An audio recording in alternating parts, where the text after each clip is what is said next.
If you're using it from your own collection, knowing what your comfort level is with how other people will handle it, because especially with kids, right? Like you can go and tell them, don't bend the cards or don't throw the dice. That's not the point of it, right? The point of it is to have fun and to let them experience the pieces. Exactly.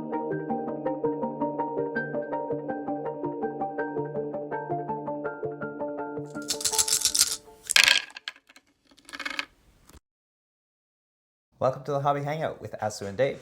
Thanks for joining us for a new episode.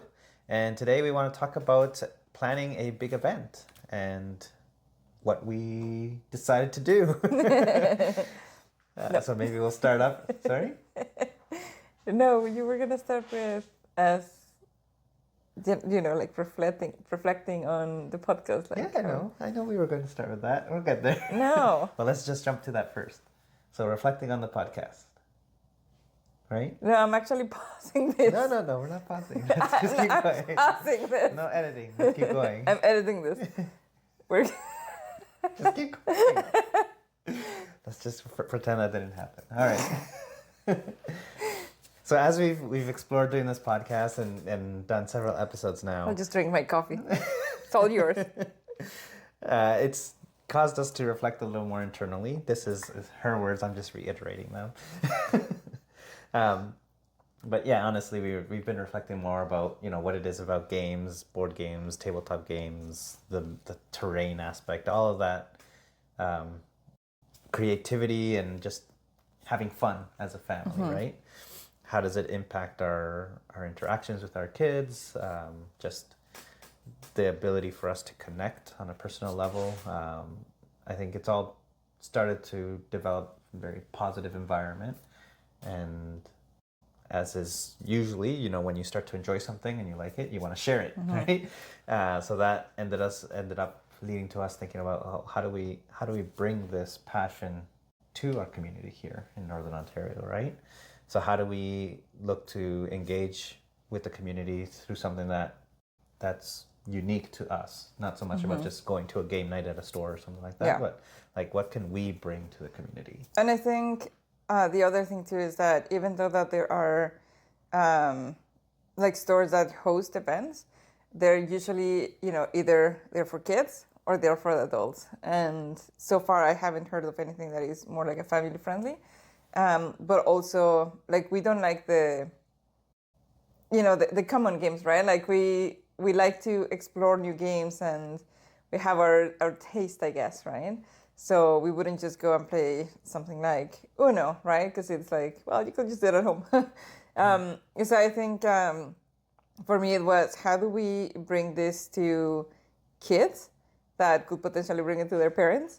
Or, at some point, maybe is it possible to organize a family-friendly and like really tailor those games for a wide range of ages, right? And if you have seen some of the other episodes or videos that we have posted, we try to accommodate the games to fit the needs of younger children.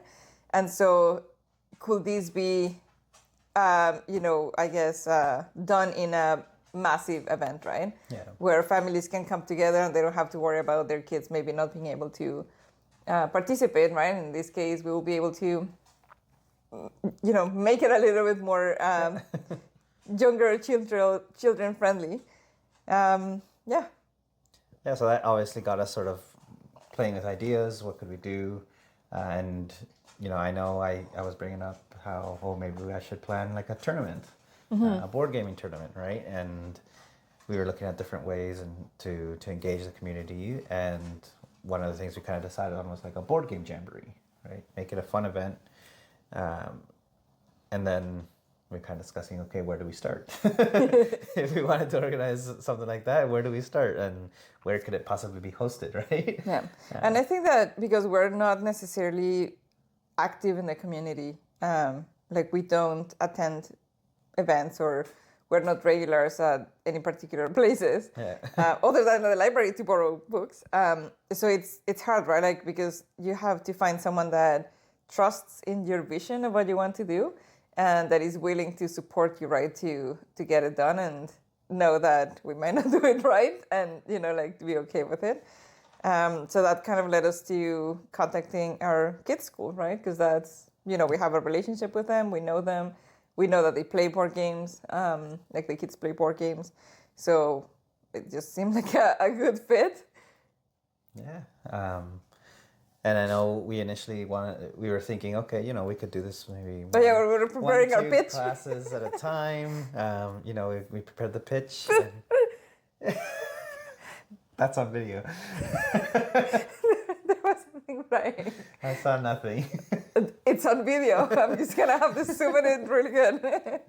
But yeah, I think, we kind of envisioned this. the initial concept of, we can... Maybe we'll get into the actual execution, but the first thought was, break it down, do it as a whole day event, do one class at a time, and transition from class to class. I think we had planned for like 70 people tops or something like that. No, I don't even think it was that high. I think it was maybe 40 to 50 tops. Really? Yeah, at first, yeah. Because we were saying sort of one class, right? One class is about 20 students. And then originally we were thinking, okay, students, and they invite their parents, so maybe 40 to 50 at the most. But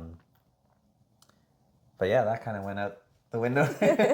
Well, and I mean, that was our pitch, right? Like, Yeah. like in any negotiation, you bring forward what you think is best for the other person, and then the other person responds back, right? And just go, you figure it out. But I think that's what in our minds kind of worked out, or what made sense in our minds, but we're not in the school, right? Like we don't know anything about how they operate and their processes and how they put together classes to do activities, right? So we couldn't have known that. I guess. No, yeah.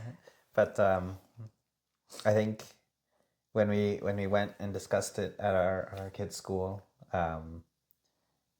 like just the realization when they were like, "Oh yeah, we love this idea. We want to do this.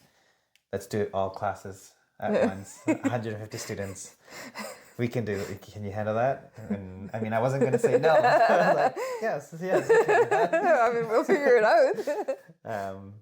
And that, after that conversation, we got home and we were like, okay, how do we do this for 150 Okay, now we kids? need more games. We need more games. We got to figure out how do we run this for Which games do you do, right? And obviously, and the request was for a fairly quick turnaround too, right? Yes. Yeah. So. And I mean, we got like right away as soon as we sent the email about, hey, would you be interested in this idea? I think we got a response back the same day, maybe, or like right the next day. So, and it was like a very much affirmative yes. So that was very exciting. And then suddenly like the realization of everything that needed to get done, because there's a lot of prep work that was required that we didn't start, because like, why would you start something that you don't know if it's going to happen, right? Exactly, yeah. Thinking back on it, like maybe we should have done it anyway, just for fun even. But yeah, because it was like trying to get everything done on time, and being our first time doing it, right? It's like, it required a lot of planning. And yes, planning. And learning as we were going through it. Not imaginary planning, real planning. But no, yeah, I think the first thing we did was we thought about, okay, there's 150 kids. We can't have them playing all the same game, right? So we needed to have varieties in games. Mm-hmm. And it couldn't be long games, because we didn't want we didn't want players to start losing interest and then start getting bored, because that's a lot of kids to manage, right? So we wanted to make sure that it was going to be an engaging event and fast-paced event. So and for the kids to get to experience different games too, right? Yeah. So our first criteria was to look at games that we could run in about 15 minutes, right? That you could run a game and experience it. Yeah, that you could run in 15 minutes, but also that were easy to explain. Yes, yeah. I mean, we kind of failed on that, I think, but originally we thought. We failed. I wouldn't say we failed at that, but yeah. No, within the time constraints that we had, I think that we may have underestimated some of the games that we picked, thinking that they were easy to play. Yeah. But yeah, so that was our first criteria, right? Simple to play and fast in terms of it couldn't last more than 15 minutes. Yeah, or that you could cut it off short. Yeah. It could be shorter and just play multiple times. So from that, we made a list of, I want to say 20 games. No, because we had planned for 20 tables where some of the games were duplicated. Games. Yeah, we knew we needed 20 games. Yeah. And then from that list, we did some investigation. We looked at what we had in our collection because obviously we didn't want to go out and just buy a ton of games. That's not fiscally responsible. Yep. But yeah, so we looked at what we had. We were able to find most of them. Yeah. And I think the main issue was, okay, we didn't have duplicates. So we weren't able to cover all of the 20 tables. And here, shout out to North Bay Games and Hobbies, who sponsor some of the duplicate games that we're keeping so that we can continue offering this event to other places in the community. Yeah. So thank you again, North Bay Games and Hobbies. That was amazing to do. Absolutely. Yeah. And not only duplicates, they also new ones. Yeah, new ones that we hadn't played before, but were fast-paced and still able to engage or, be fun. So yeah, it turned out really, really well. And as you said, the intention of this was to run this board game jamboree at the school as a first step, but we obviously wanted, if it went well, we wanted to continue doing it at other places. Or even at the same school, right? Like keep coming back. Keep going back, yeah. Maybe even take the challenge of, can we do this for... Because what we thought was, okay, let's do grades 4, 5, and 6, right? Because of, like where kids are at in their development. But are there games that we could potentially do for first, second, and third grade? Yeah. It's a challenge. But I think that, that's where that creativity of trying to adapt the games for kids could come in, right? Yeah. So let's talk a little bit about the process to prep for this. Because realistically, we could have just said, here's 20 games, we're going to bring them and figure it out, and we just sort of moderate, right? But we didn't want to do that. So I think we took it 5 steps forward from there in a very short amount of time. So what we decided to do was, you put a lot of effort into creating one-pagers for all of these. I did. Yes. So you went through all the rules and realized that I think there was one game that we have been playing wrong. I can't remember which one it was now. But that wasn't the main. But the main point was you went through all the rules, condensed them, simplified them, and we went through it more than one time, right? Each time trying to see how we could cut more, and still make the game, still hit all the rules and make it understandable and being able to play the game after you read it, right? Yeah, and kind of like the requirements for that one pager was that I wanted to have the exact same sections for all of the games. Yeah. So having, of course, the title of the game, a QR code if anyone needed to quickly scan it. Although, I guess teachers could have done that if they needed to. But the original intention was also that we were going to have parents. Yeah, right. Yeah, so if parents were there, they could have looked it up. Except that the Wi-Fi, there's no reception. But anyway. So there was a QR code just for easy access to one of the video tutorials.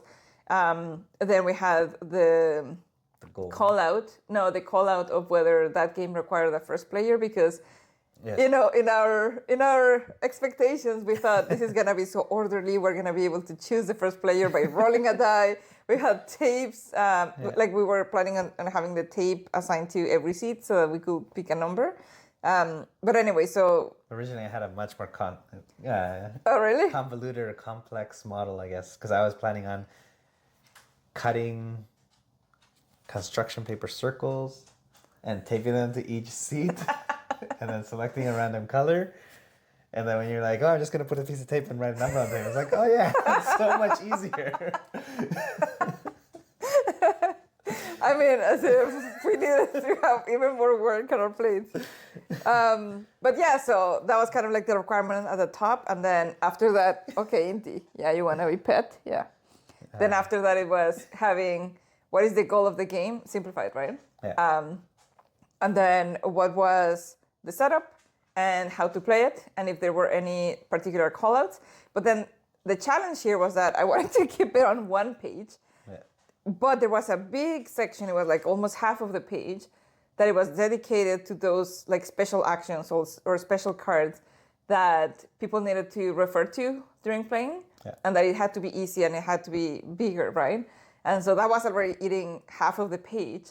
So then it only left me with the other second column to work with for the rest of the stuff, right?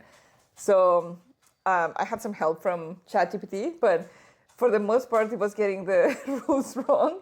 So I had to keep going back and forth between our rules and what it was recommending. But yeah, I'm proud of the result. I think they were really well done.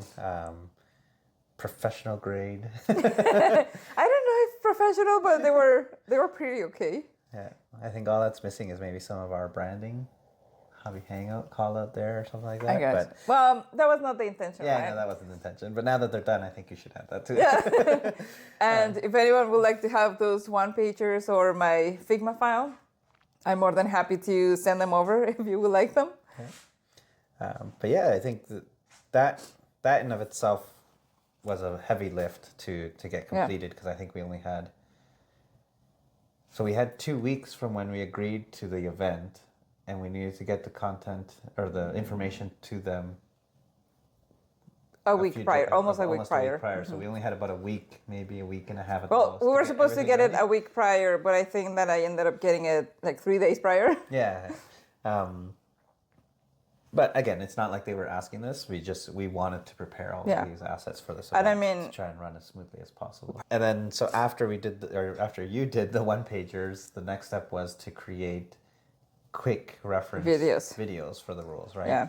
So we tried to, for the most part, I think most of them were under a minute. There was a couple that were 2 and 3, but for the most part, we were able to get a lot of the rules into a minute. But also, we wanted to make sure that it wasn't just like speed reading instructions, right? That they were clear, concise, and you got what you needed just in a...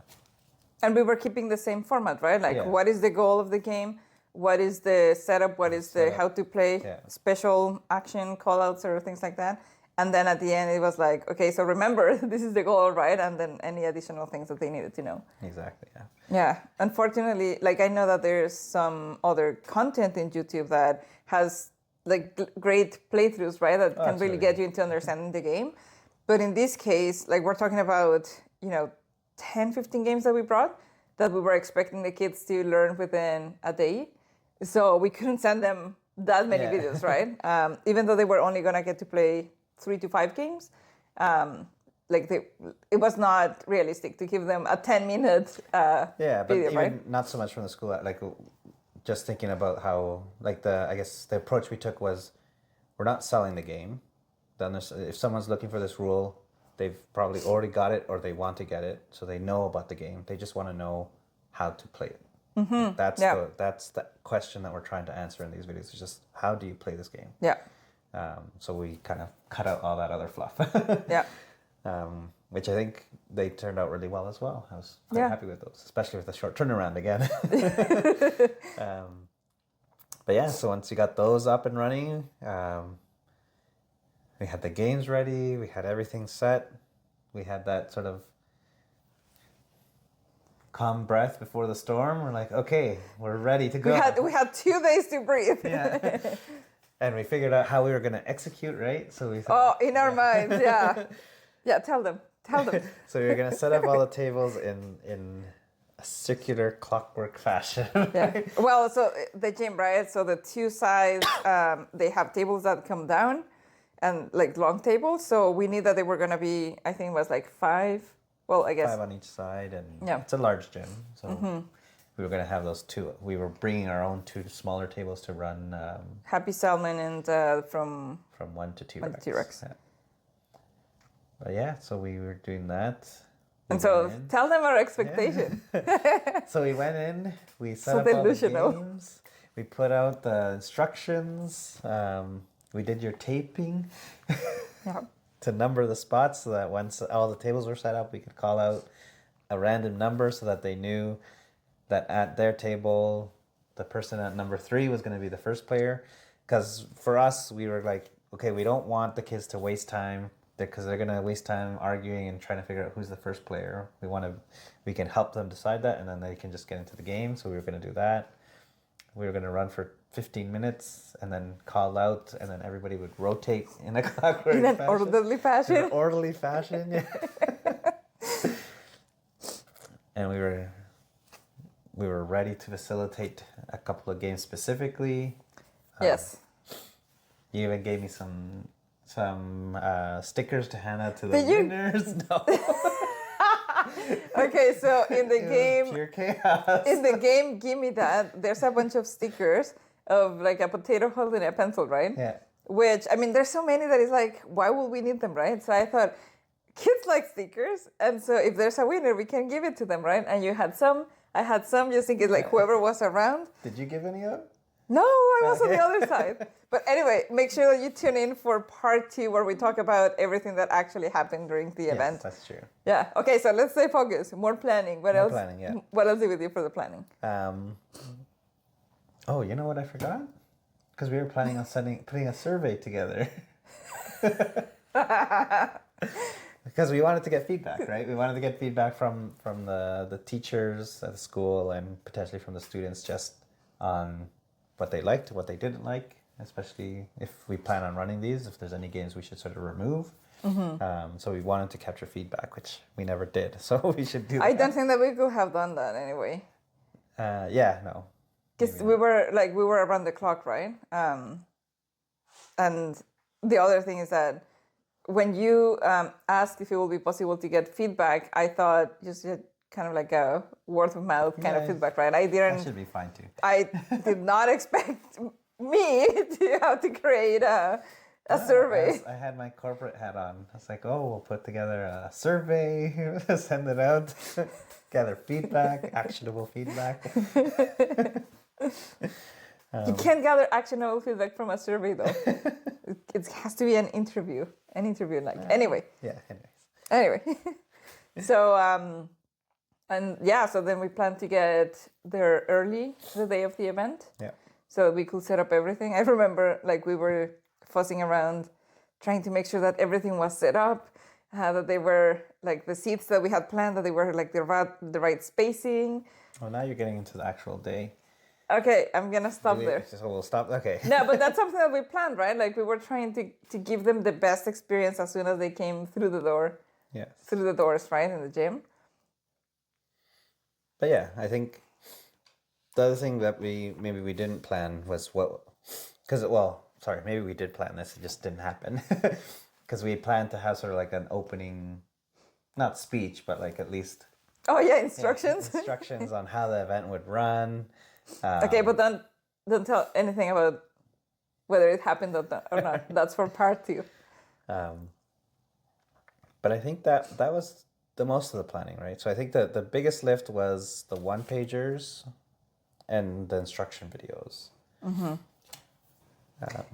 But I mean, I think, because when we go out again, when we go out again to organize another event, there's board games that get released, like, I don't want to say every day, but very often, right? Yes. Yeah. And so if there's something that is good to bring and we want to add it, at least now we have the understanding of what works for the structure of the videos, how we film them, and also the one-pager. It's in Figma, so I can just duplicate that frame and just replace it with the new content, right?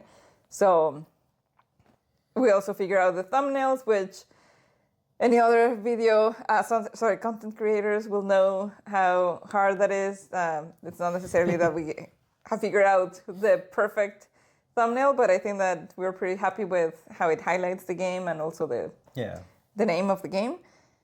So we can just easily, again, they're in Figma, so we can just duplicate it and change the image. So I think that heavier lift already happened. Even if we wanted to create new games, that will go way faster than it was at the beginning. Yeah, I agree.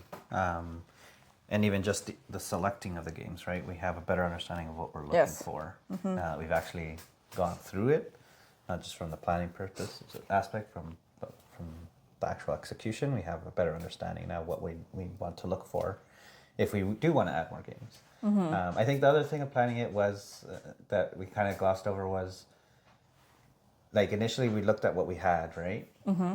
But that also spawned that conversation of, this is going to be our games, and there's the chance that either we're going to lose pieces or things are going to get damaged, and are we okay with that? And yeah, I mean, for the conversation, we were like, yeah, that's fine. I mean, that's the point of the games. Yeah, exactly. And I know we kind of talked about this in our other video about protecting games, right? And it's like, from our thoughts, we were like, it's okay. It just shows the games are being played. Well, I mean, losing pieces will not be great. But I think that, we just needed to evaluate, is this the risk that we want to take on? Is this a game that we could replace? Or is this a game that if we lose it, then we lose it, and, well, we won't replace it, and we're okay with that, right? So we were okay with all of the games being used. So that's definitely important if you're using it from your own collection, is knowing what your comfort level is with how other people will handle it. Because especially with kids, right? Like, you can go and tell them, don't bend the cards, or don't throw the dice, or because that's not the point of it, right? The point of it is to have fun and to let them experience the pieces. Exactly. Because part of the board games is not just the actual play, right? It's about touching it. It's about how they look like and interacting with the pieces, right? So, yeah.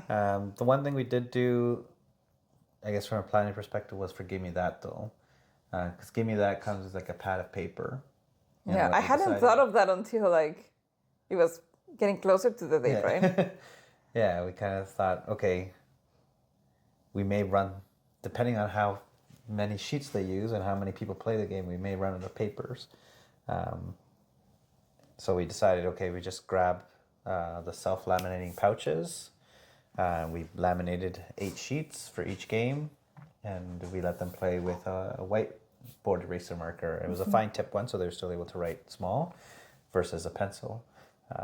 And it worked out fine. So because I mean, part of that too was when we got the duplicate game, we might have had enough for that, but not only would you run out of pages for that event, like that you wouldn't have for another event, but also it's all of the paper that you're wasting, and you're not everyone is filling out their sheet, right?